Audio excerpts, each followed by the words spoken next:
एक बार फिर स्वागत है मेरे बच्चों आपका सरल भौतिकी में। यह है यूनिट 2 धारा विद्युत लेक्चर नंबर 8। आज के लेक्चर में हम जो चीज बेटा सीखेंगे वो है किरचॉफ के वैद्युत परिपथ के नियम। तो चलिए बिना समय वेस्ट किए जल्दी से इसको शुरू करते हैं। कॉपी किताब निकालकर नोट्स बनाना शुरू कर दीजिए। सबसे पहले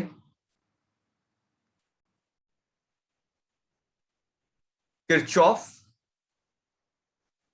का जो नियम है या जो नियम बनाए गए हैं वो आखिर बनाए क्यों गए हैं, ये जानने से पहले कि किरचॉफ का नियम क्या है हम ये जानते हैं कि आखिर किरचॉफ का जो नियम है वो क्यों बनाया गया है, कारण क्या है।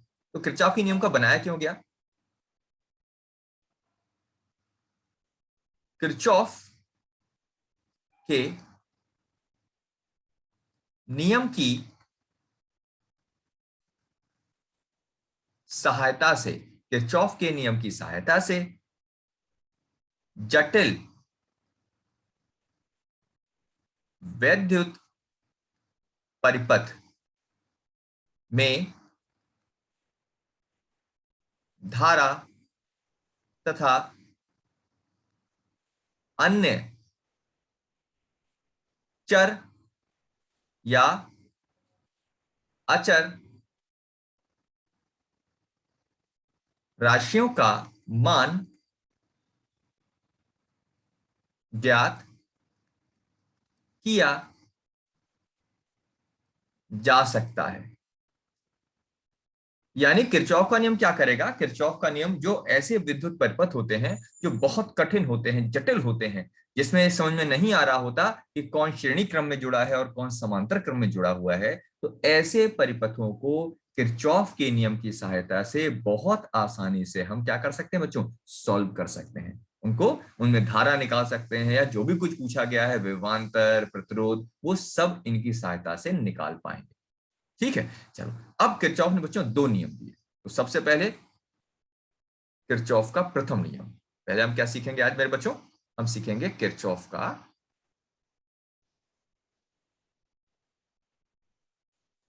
प्रथम नियम।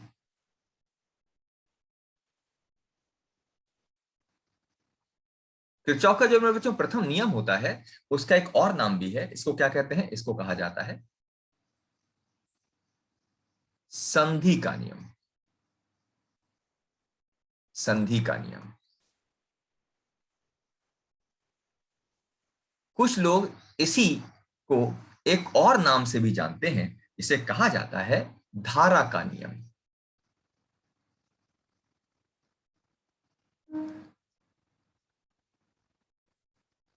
धारा का नियम। तो सबसे पहले चलो शुरू करते हैं किरचॉफ का प्रथम नियम। तो पहले इसका स्टेटमेंट सीखते हैं मेरे बच्चों, फिर देखेंगे इसमें क्या कहा गया है। तो सबसे पहले यहां एक वर्ड आया संधि। तो संधि समझ लेते हैं, संधि क्या चीज होती है। संधि बच्चों वो बिंदु होता है जहां पर विभिन्न धाराएं आती हैं और मिलती हैं। यानी तारों का ये जो बिंदु दिख रहा है ना, बीच में एक बिंदु जैसा मैंने बना दिया, इसे कहा जाता है संधि। इंग्लिश में कहते हैं इसको जंक्शन। जंक्शन तो जानते हो, रेलवे वाला जंक्शन, जहां पर कहीं से भी ट्रेन आकर कहीं भी जा सकती है, उसे जंक्शन कहा जाता है। हिंदी में कहते हैं संधि। तो ये संधि हो गई बच्चों। अब संधि का मतलब है, जैसे मान लो ये संधि है, यहां से कितनी धारा आई, मान लेते हैं धारा I1 आई, ये धारा कितनी आई I2, ये धारा निकल गई यहां से I3, और ये मान लेते हैं ये हो गया I4। चार धाराओं की संधि। तो ये क्या कहलाएगा, संधि। कितनी धाराओं की, चार धाराओं की संधि। तो ये नियम इन्हीं संधि के लिए है। अब नियम क्या है, तो नियम है मेरे बच्चों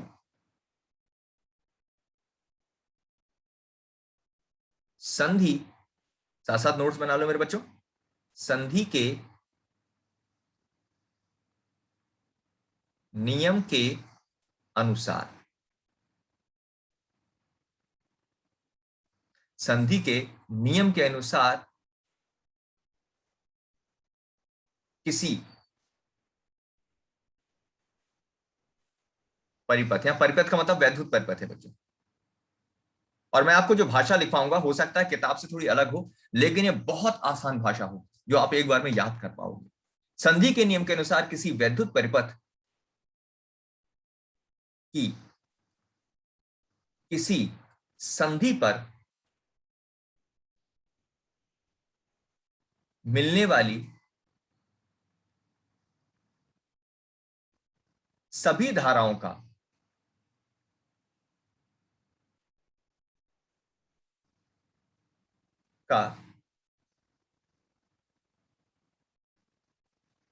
बीज गणितीय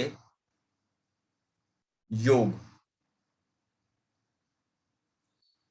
शून्य होता है। ये क्या हो गया, इसका कथन हो गया कि किसी भी संधि पर मिलने वाली जितनी भी धाराएं होंगी मेरे बच्चों, उन सबका बीज गणितीय योग कितना होगा, शून्य होगा। गणितीय रूप से कैसे लिखा जाता है, अर्थात इसको ऐसे लिखा जाता है गणित की भाषा में, इसको बोलते हैं समेशन, समेशन आई बराबर 0। और ये क्वेश्चन जो मैं लिखवाने वाला हूं ये बहुत इंपॉर्टेंट है बोर्ड के अकॉर्डिंग, इसको अच्छे से याद रखिएगा।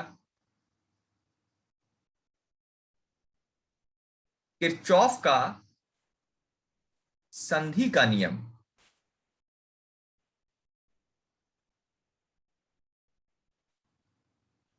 किरचॉफ का संधि का नियम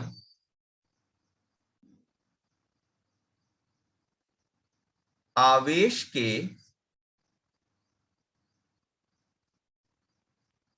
संरक्षण के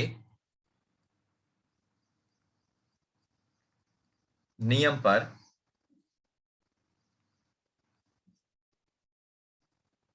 आधारित है। यह क्वेश्चन आता है कि किरचॉफ के संधि का नियम किसके संरक्षण पर आधारित है, तो मेरे बच्चों इसका क्या उत्तर लिखोगे आप कि किरचॉफ का संधि का नियम आवेश के संरक्षण के नियम पर आधारित है। ठीक है मेरे बच्चों, चलो अब यहां पर एक छोटी सी बात हम लोग और ध्यान रखेंगे कैसे उसको यूज किया जाता है ना। देखो इसको बड़े ध्यान से सुनना, ठीक है, सुनना ध्यान से मेरे बच्चों।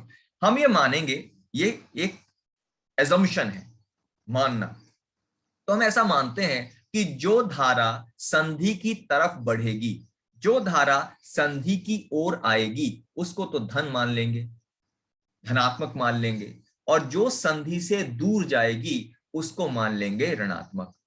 तो इसके आधार पर ध्यान दो, I1 धारा क्या है, देखो I1 धारा संधि के पास आ रही है, तो यहां समेशन I का मतलब सिखा रहा हूं मेरे बच्चों। यहां पर I1 धारा संधि की तरफ आ रही है इसलिए इसको लिखेंगे I1। I2 धारा संधि की तरफ आ रही है, इसको भी लिखेंगे प्लस I2, प्लस लिखेंगे। लेकिन I3 आप देखोगे तो I3 संधि से दूर जा रही है, जो दो धारा दूर जाएगी उसको ऋण चिन्ह के साथ लिखेंगे। और I4 फिर संधि की तरफ आ रही है इसलिए इसको प्लस लिखा जाएगा, I4 बराबर 0। एक उदाहरण से इस चीज को मैं आपको और अच्छे से सिखाता हूं।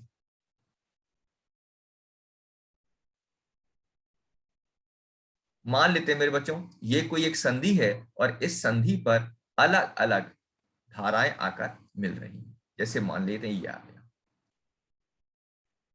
ये धारा आ गई 2 एम्पियर, ये आ गई 3 एम्पियर, ये आ गई 1 एम्पियर, ये आ गई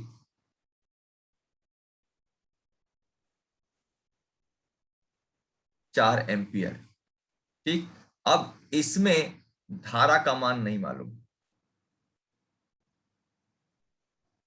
इसमें धारा का मान कितना मान लेते हैं हमें नहीं मालूम, इसमें धारा का मान कितना है I, जो कि अज्ञात है। अब संधि का नियम अगर यहां लगाकर इस I को निकालें तो कैसे निकालें, तो संधि का नियम क्या कहता है, संधि का नियम कहता है कि समेशन I बराबर 0 होगा, संधि I बराबर 0 होगा। अच्छा संधि I बराबर 0, अब 2 एम्पियर देखो संधि की तरफ आ रहा है, तो 2 एम्पियर संधि की तरफ आ रहा है इसलिए प्लस का 2, 3 एम्पियर भी संधि की तरफ आ रहा है इसलिए प्लस का 3, 1 एम्पियर भी संधि की तरफ जा रहा है इसलिए प्लस का 1, 2, 3 और 1, ये सबको प्लस क्यों लिया, क्योंकि सबके सब संधि की तरफ आ रहे हैं, देखो ध्यान से। अब बचा 4 एम्पियर, 4 एम्पियर संधि के तरफ नहीं आ रहा है, संधि मतलब यहाँ संधि किसको कहा जा रहा है, संधि बीच में छोटा सा गोला बना दिया ना मैंने, इसको संधि कहा जा रहा है, ये है संधि। तो यहां पर ध्यान दो, 2 एम्पियर संधि की तरफ आया इसलिए प्लस, 3 एम्पियर संधि की तरफ आया इसलिए प्लस, 1 एम्पियर संधि की तरफ आया इसलिए प्लस। लेकिन 4 एम्पियर संधि से दूर जा रहा है इसलिए -4। और जो अज्ञात है ये तीर भी कहां जा रहा है, संधि से दूर जा रहा है, इसलिए -i बराबर 0। अब कितना हो गया, 2 और 3 और 1, तो 2 और 3 ये हो गया 6 -4 -i बराबर 0। 6 में से 2 गया, 2 -i बराबर 0। i को दूसरी तरफ ले जाओ तो 2 बराबर i, यानी i अज्ञात धारा का मान कितना हो गया, 2 एम्पियर। तो इस तरह से हम धारा का मान ज्ञात कर लेते हैं। तो ये तो हो गया किरचॉफ का प्रथम नियम मेरे बच्चों। अब आ जाते हैं किरचॉफ के द्वितीय नियम।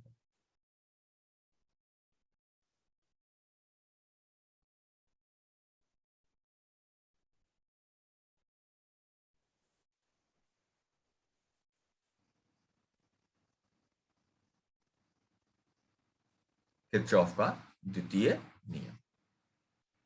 किरचॉफ के द्वितीय नियम के भी एक और नाम है द्वितीय नियम, इसको कहा जाता है बंद पाश का नियम।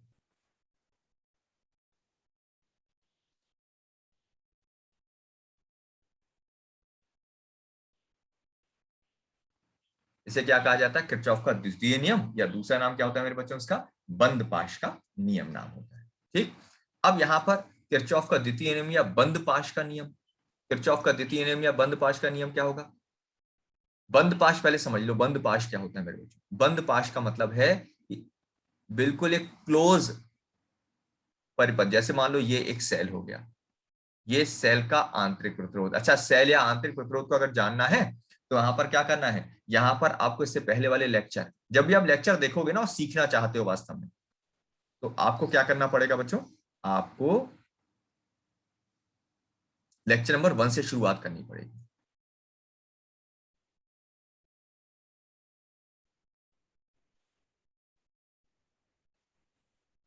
या तो इस तरह का जो परिपथ है ना, जो पूरी तरह सब तरफ से बंद हो गया है ना कोई इसमें धारा भी बह रही होगी, मैंने लिख दिया ABCD। तो इस तरह का जो भी परिपथ होता है ये कहलाता है बंद पाश। यानी बंद पाश कौन है इसमें, बंद पाश का मतलब है ABCDA। बंद पाश का मतलब ABCDA, ए से बी से सी से डी से वापस ए। ठीक है, चलो अभी मैं सिखाऊंगा इसको अच्छे से। तो सबसे पहले कथन पर आ जाते हैं, आखिर स्टेटमेंट क्या है इसका। कथन, तो किरचॉफ के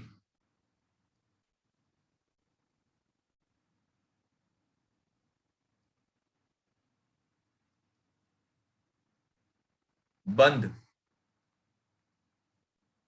पाश के नियम के अनुसार, किरचॉफ के बंद पाश के नियम के अनुसार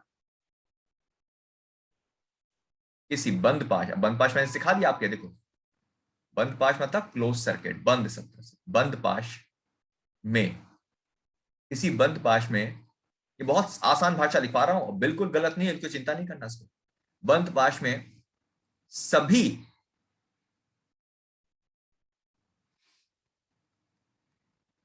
विभवांतरों का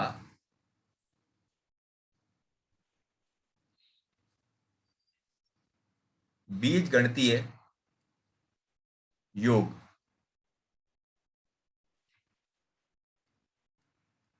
होता है।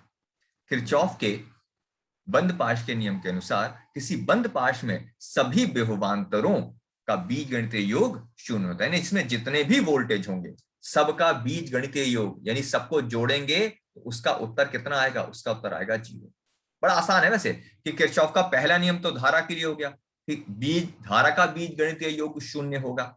और दूसरा नियम किसके लिए हो गया, दूसरा वोल्टेज के लिए हो गया। कितना आसान है, सरल। अगर मैं बहुत बोलचाल की भाषा का यूज करके सरलता से बताऊं, तो किरचॉफ के 2 नियम, एक कहता है कुल बीजगणित योग धारा का शून्य होगा, और दूसरा कहता है कि किसी भी बंद पाश में जितने भी विभवांतर होंगे उन सबका योग कितना होगा, 0 होगा। ठीक है। अच्छा, अब यहां पर सबसे इंपॉर्टेंट पॉइंट, जैसे किरचॉफ का जो धारा वाला नियम था, संधि वाला नियम, वो किसके संरक्षण पर आधारित था बच्चों, वो आधारित था किसके, आवेश के संरक्षण पर। वैसे ही ये भी आधारित है किस पर, देखो कि किरचॉफ का, ये बहुत इंपॉर्टेंट क्वेश्चन है, किरचॉफ का बंद पाश का नियम, किरचॉफ का बंद पाश का नियम वैद्युत ऊर्जा के, बल्कि किरचॉफ का बंद पाश का नियम ऊर्जा के संरक्षण के नियम पर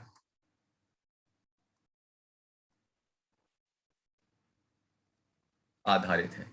बंद पाश का नियम क्या है? बंद पाश का नियम किस पर आधारित है? बंद पाश का नियम ऊर्जा के संरक्षण के नियम पर आधारित होता है। ये एक नंबर क्वेश्चन इंपॉर्टेंट हो गया। ठीक है, अब मैं इसका आपको उपयोग करना सिखाता हूं।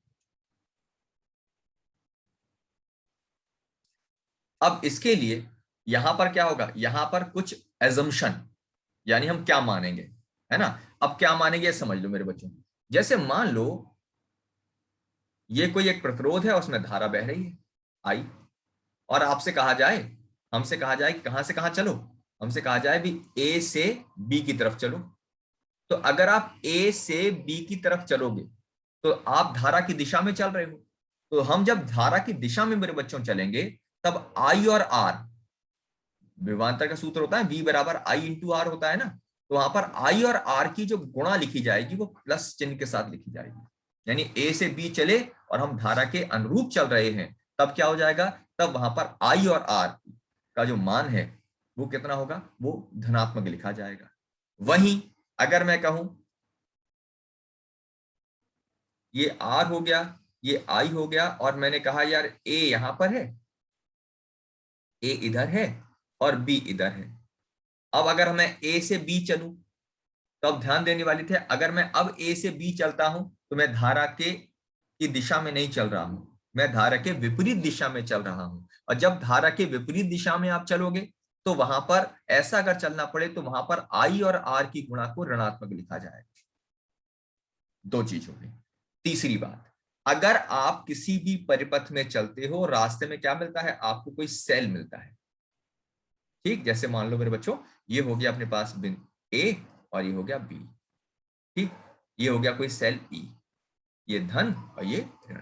तो अगर आप यहां पर ए से बी चलोगे, ए से बी चले, तो ए से बी चलेंगे तो बताओ, अगर हम ए से चलना शुरू करें बी की तरफ, तो बताओ कौन से चिन्ह से, कौन से चिन्ह में प्रवेश करेंगे, धन चिन्ह में कि ऋण चिन्ह में। तो ए से बी की तरफ आप चलोगे तो बिल्कुल साफ दिखाई दे रहा है कि ए से बी की तरफ चलने पर आप धन चिन्ह से टकराओगे।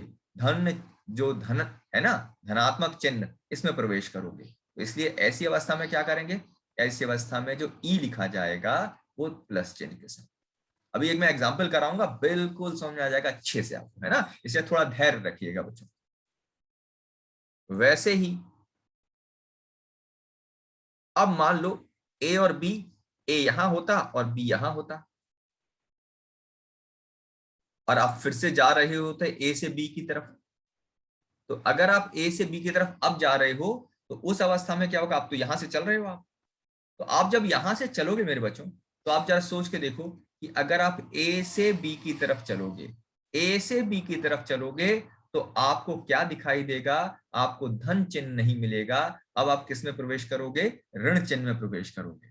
तो क्योंकि आप ऋण चिन्ह में प्रवेश कर रहे हो तो यहां लिखा जाएगा माइनस का ई। ठीक है बच्चों, अब मैं इसको एक क्वेश्चन से आपको सिखाता हूं जिससे चीजें और आसान लगेंगी। आप एक प्रश्न बनाते हैं इस तरह का।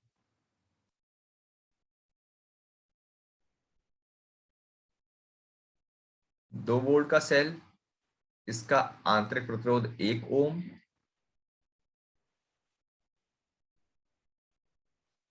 ये आर बराबर 9 ओम। ठीक, सबसे पहले मैं आसान क्वेश्चन बनाता हूं मेरे बच्चों के। ठीक, और इसमें मैं आपको लगाना सिखाता हूं किरचॉफ का दूसरा नियम। ठीक, कैसे लिखेंगे, बंद पाश ए बी, अच्छा बी 2 बार लिख दिया मैंने, तो गड़बड़ हो जाएगी भाई। तो इसका ये हो जाएगा ए बी सी डी। तो बंद पाश ए बी सी डी ए। अच्छा, बंद पाश लिखने का तरीका मेरे बच्चों होता है कि जिस अल्फाबेट से शुरू किया, जैसे ए से शुरू किया तो लौट के भी कहाँ आना पड़ेगा, हमें ए पर ही वापस आना पड़ेगा, तभी बंद होगा वो, है ना। जैसे कहीं लकीर खींचते हैं तो जहां से शुरू की वहीं पर घूम के वापस आएंगे, तभी तो वो बंद होगी। अच्छा, अब इसमें धारा देखो जरा बच्चों, धारा कहाँ कहाँ बहेगी। सेल धारा बहाएगा, ये सर सेल का प्लस, ये माइनस। देखो सेल ने धारा बहाना शुरू की आई, अब देखो ये धारा बहती हुई चली जा रही है ना। ये देखो सेल में धारा बह रही है और ये आ गया। ठीक है, अब जरा सुनो मेरे बच्चों, बंद पाश ए बी सी डी ए में ए से बी, अब जैसा जैसा आपने पाथ बनाया है बिल्कुल वैसे वैसे चलो। पहले ए से बी चलो, फिर बी से सी चलो, फिर सी से डी चलो, फिर डी से ए चलो। चलो भाई, ए से बी। अब हम जब ए से बी चले तो हम देखेंगे कि ए से बी के बीच में, अच्छा हमें कहां ध्यान देना है, वहीं रुकना है जहां या तो कोई प्रतिरोध मिल जाए या कोई सेल मिल जाए। इन दोनों से मतलब रखना है, प्रतिरोध से या सेल से। अगर प्रतिरोध और सेल नहीं है तो फिर कुछ नहीं मिलेगा, फिर आगे बढ़ जाओ आप। ए से बी तक तो कोई भी नहीं है इनमें से, ना तो कोई प्रतिरोध है देखो ध्यान से, और ना ही कोई सेल है। कुछ मत करो, ए से बी तक खाली गया। चलो अब बी से सी चलो। अब बी से सी चलेंगे तो बताओ रास्ते में कौन मिला, तो उत्तर मिला बी से सी दिशा में जाने पर रास्ते में प्रतिरोध मिला। ठीक है, अब जब प्रतिरोध मिला तो हमने भी लास्ट में क्या सीखा था, प्रतिरोध मिले तो देखो कि तुम धारा के दिशा में हो या धारा के विपरीत में हो, या तो धारा की दिशा में या धारा के विपरीत। तो जरा ध्यान देखें हमने कहा मिले, जरा देखो बी से सी जाने पर हम तो धारा की दिशा में ही चल रहे हैं, देखो बी से सी ये जा रहे हैं और धारा भी इधर ही जा रही है। तो हम क्योंकि धारा की दिशा में चल रहे हैं इसलिए लिखेंगे आई इंटू 9, क्योंकि आर का मान 9 है ना, तो आई गुणा 9 और लिखेंगे प्लस चिन्ह के साथ, क्योंकि हम धारा के साथ में चल रहे हैं। तो ये पहुंच गया सी तक। अच्छा, सी से डी चलो। तो सी से डी चलोगे तो ध्यान से देखो सी से डी तक कुछ भी नहीं है, ना तो कोई प्रतिरोध बैठा हुआ है ना ही कोई सेल है, ये भी खाली गया। चलो अब डी से चलो ए तक, ध्यान से चलेंगे, डी से चले ए, तो जब चलना शुरू करोगे धीरे धीरे धीरे धीरे धीरे धीरे धीरे, तो पहले नंबर पर कौन मिलेगा, पहले पर तो प्रतिरोध मिला। फिर चेक करो क्या हम धारा की दिशा में है, तो आएगा हाँ हम धारा की दिशा में है, धारा भी डी से ए जा रही है और आपको भी डी से ए जाना है, दोनों साथ साथ चल रहे हैं। तो आप लिखोगे आई धन का आई गुणा 1। चलो अब आगे, फिर आगे बढ़े तो फिर सेल मिला। अब जब सेल मिला तो ध्यान से देखो हम सेल के किस टर्मिनल में प्रवेश करेंगे, धनात्मक टर्मिनल में कि ऋणात्मक टर्मिनल में। तो हम जब प्रवेश करेंगे तो साफ दिख रहा है हम किस में प्रवेश करने वाले हैं मेरे बच्चों, हम प्रवेश करने वाले हैं ऋणात्मक टर्मिनल में। तो ऋणात्मक टर्मिनल में एंटर करने वाले हैं, यानी माइनस का 2 बराबर 0, यानी 9i प्लस आई -2 बराबर 0। 9 और 1 हो गया 10i इक्वस टू 2i बराबर हो गया 2/10 या 1/5 एम्पियर। चलो इसको एक उदाहरण से और समझने की कोशिश करते हैं।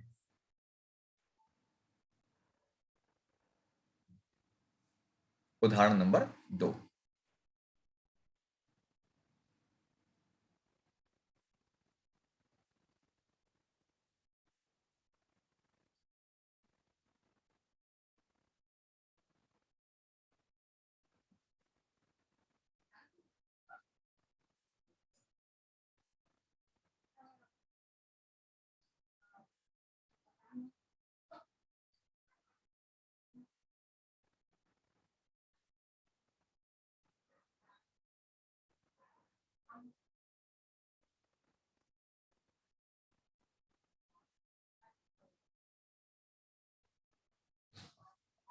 चलो तो ये एक फिर से मैंने एक जटिल परिपथ बना दिया।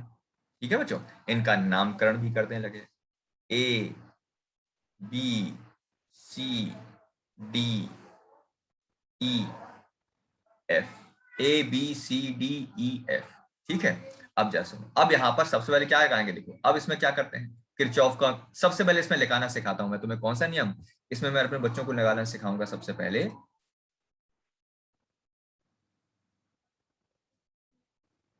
यहां से चलते हैं। देखो यहां से धारा लेके चलो आई, ये धारा हो गई आई। अब ध्यान से समझो मेरे बच्चों, इस जगह पर क्या आ गई, देखो ये क्या बन गई, संधि। ये क्या है, संधि। अब धारा आई, तो आगे बढ़ने पर धारा के बढ़ने के लिए दो रास्ते हैं। तो एक काम करते हैं, ये कह देते हैं ये चला गया अपने पास I1। धारा में आई में से एक हिस्सा I1 यहां बट गया, तो बताओ ये धारा कितनी हो जाएगी।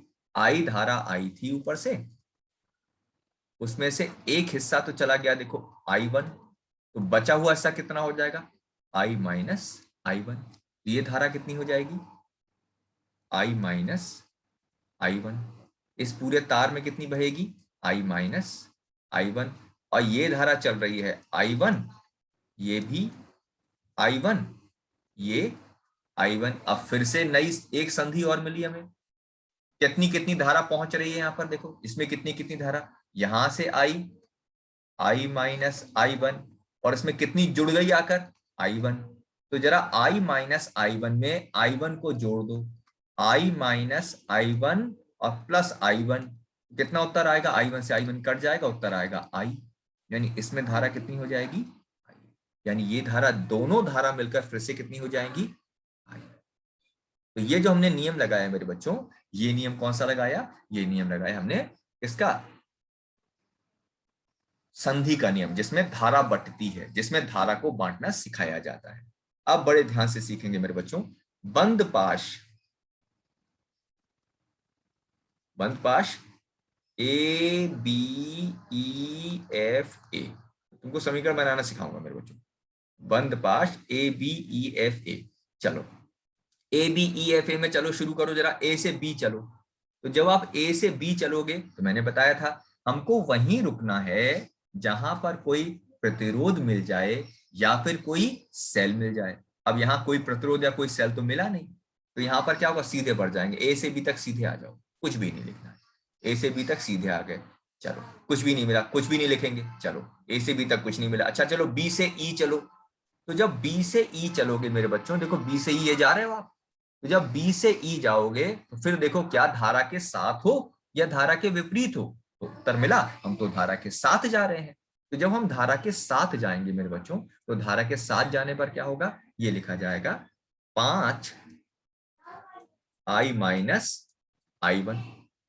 ठीक है, अब आ गए E तक आ गए। अच्छा E से F चलो, तो E से F चलने पर क्या होगा, E से F चलने पर फिर से कोई प्रतिरोध नहीं, कोई सेल नहीं है ना, ना तो कोई सेल है ना कोई प्रतिरोध है, खाली गया E से F। A से B भी खाली था और E से F भी खाली गया। लेकिन अब हम बढ़ेंगे F से A की तरफ, तो जब हम F से A की तरफ बढ़ेंगे तो सबसे पहले क्या मिलेगा, F से A की तरफ बढ़ने पर सबसे पहले क्या मिलेगा, सबसे पहले मिलेगा हमें प्रतिरोध 1 गुणा I, प्लस चिन्ह के साथ, क्योंकि हम फिर से धारा के साथ जा रहे हैं। और हम बताओ किस टर्मिनल में प्रवेश करेंगे, प्लस वाले में कि माइनस वाले में, तो उत्तर आएगा माइनस वाले में प्रवेश करेंगे, तो आ जाएगा माइनस का 5 बराबर 0। तो ये समीकरण क्या बनेगी, ध्यान देने वाली बात है, ये कितना हो गया, देखो ये अपने पास आ गया 5I minus 5I1 plus I equal to 5। तो I कितने हो गए, देखो 5I और 1I और है, तो 5 और 1 होगा 6I minus 5I1 equal to 5। ये हो गई समीकरण 1, ये हो गई समीकरण 1 बच्चों। ठीक है, चलो अब उसके बाद आ जाओ बंद पाश BCDE B में। ये क्वेश्चन थोड़े कठिन होते हैं मेरे बच्चों, लेकिन आप घबराना नहीं, देखिए बंद पाश BCDE B में, बंद पाश BCDE B में। तो चलो जरा B से C चलो, तो B से C चलने पर क्या होगा, देखो B से C चलोगे कुछ भी नहीं मिलेगा, C से चलोगे तो सबसे पहले सेल मिलेगा, और कौन सा टर्मिनल मिलेगा, C से चलो जरा आगे बढ़ो, तो प्लस का मिलेगा, तो प्लस का 2, क्यों प्लस है ना, C से चले ये प्रवेश किया तो प्लस में प्रवेश करेंगे, तो प्लस का 2। फिर आगे प्रतिरोध भी मिलेगा, जैसे ही सेल को क्रॉस करके आगे बढ़ोगे तो फिर कौन मिलेगा, फिर प्रतिरोध है अपने पास, तो प्रतिरोध के लिए क्या लिखा जाएगा। अब प्रतिरोध के लिए अगर बात करें तो प्रतिरोध क्या हो जाएगा, प्लस का 2I1। अब डी तक आ गए, डी तक दो लोग मिल गए हमें, देखो सी से डी आए तो दो लोग मिल गए, सेल भी मिला प्रतिरोध भी मिला। अब चलो डी से ई, तो डी से ई तक कुछ भी नहीं, अब जब ई से चलोगे बी की तरफ, ई से चलो बी की तरफ, तो माइनस का 5i minus i1 equals to 0, यानी 2 plus 2i1 minus 5i plus 5i1 बराबर 0। i1 कितना हो जाएगा देखो, 5 और 2 7, 7i1 माइनस 5i बराबर माइनस का 2, है ना। अब यह चिन्ह बदल देते हैं। चिन्ह बदलने का मतलब क्या होगा, चिन्ह बदलने का मतलब उसको ऐसे लिख दो, बल्कि एक काम करते हैं, देखो और आसान तरीका बताएं ऐसे। ये कितना हो गया देखो, पहले इसको लिखते हैं। ये आ गया 2 प्लस 7i1 माइनस 5i बराबर 0। अब इनको भी इधर फेंको और इनको भी इधर फेंको, इधर बराबर के दूसरी तरफ ले आओ। तो बराबर के दूसरी तरफ लाओगे तो 2 तो बेचारा यहीं छूट जाएगा। माइनस का 5i दूसरी तरफ जाकर हो जाएगा प्लस का 5i माइनस का 7i1। इसका मतलब कितना हो गया मेरे बच्चों, 5i minus 7i1 equals to 2। समीकरण 2। अब यहां पर समीकरण 1 और 2 को हल किया जाता है। कैसे हल किया जाएगा ये भी सिखाता हूं मेरे बच्चों। हालांकि किरचॉफ का नियम यहीं पर बस रुक जाता है, जो आपको समीकरण बनवा देगा। अभी गणित का क्वेश्चन शुरू हो गया, कैसे इसको हल करें, तो मैं अपने बच्चों को इसको हल करना भी सिखाता हूं। ठीक है, तो ये समीकरण इकट्ठी कर लेते हैं। समीकरण इसको मैं अगले पेज पे ले जाता हूं। समीकरण क्या क्या हो गई, 6i माइनस 5i1 बराबर 5। ये कितना आ गया, पहली समीकरण है 6i1 minus 6i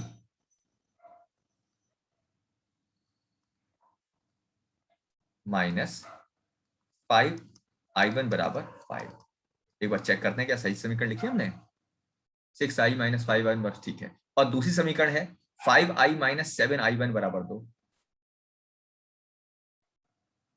5i minus 7i बराबर 2, समीकरण 1 और 2। अब इनको सॉल्व करने का तरीका देखो। सॉल्व करने का बड़ा आसान तरीका, सबसे पहले इसमें i को टारगेट कर दो। तो i के पास क्या है देखो, इसके पास 6 है, इसके पास 5 है, तो इनकी तिरछी गुणा कर दो। यानी 6 वाले को 5 से गुणा कर दो और 5 वाले को 6 से गुणा कर दो। यानी समीकरण 1 को 5 से गुणा करो और समीकरण 2 को गुणा कर दो 6 से और घटा दो। तो जरा समीकरण 1 को 5 से गुणा कर रहा हूं, ध्यान से देखो। 5 छक 30, पचम 25 और पचम 25। अच्छा, अब दूसरी वाली को 6 से गुणा करें। 6 पंजे 30, 6 सत्ते, बोलो बोलो, 6 सत्ते 42 बराबर 6 दूनी 12। अब घटा दो, घटाओ, घटाने बच्चे ने बदल जाते हैं देखो सारे। ये तो कट गया, प्लस का 42 माइनस का 25, प्लस का 42 माइनस का 25 तो 40 होते तो पते 15 और वो 17। ये हो गया 17i1 और 25 में से 12 रुपए खर्च कर दो, कितने बचे अच्छा बताओ, बचे 13।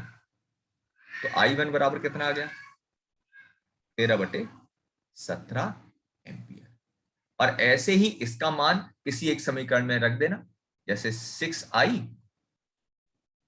माइनस 5i1 बराबर 5 आ गया। तो 6i माइनस 5i1 का मान कितना हो जाएगा, 13/17 बराबर 5।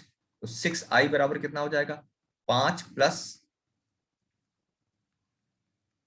दोनों में से 5 कॉमन ले लो, 1 प्लस 13/17। थोड़ा कठिन लगेगा लेकिन घबराना भाई, करना तो पड़ेगा भाई। देखो कितना होगा, 17।